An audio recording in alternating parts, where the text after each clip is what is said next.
Third question is, the resultant of two vectors A and B subtend an angle of 45 degree with either of them. The magnitude of the resultant is. Suppose this is the resultant vector R and it subtend an angle of 45 degree with vector A and also subtend angle 45 degree with vector B. That means these two vectors A and B are in perpendicular direction.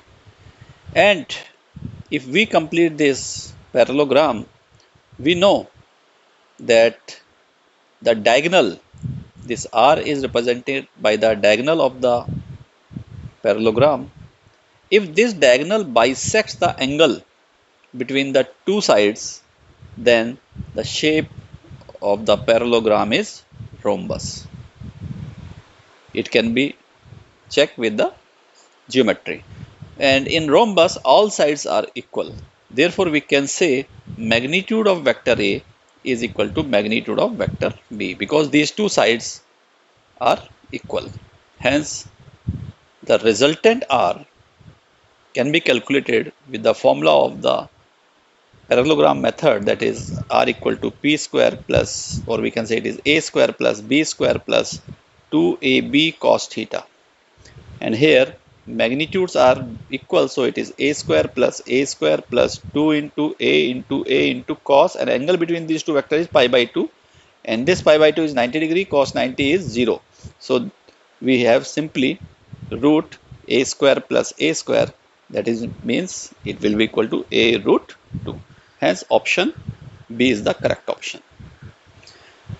Question number 4 is, three vectors A, B, C are correlated as A plus B equal to C, and vector C is perpendicular to vector A.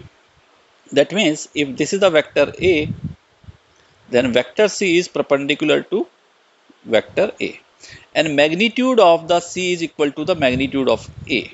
That means magnitude of vector C is equal to magnitude of vector A.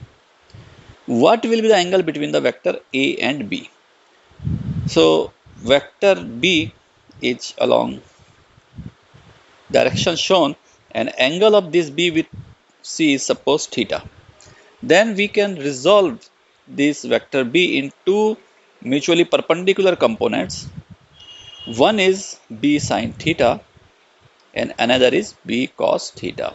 And we can see here that B cos theta should equal to C and B sin theta should equal to A.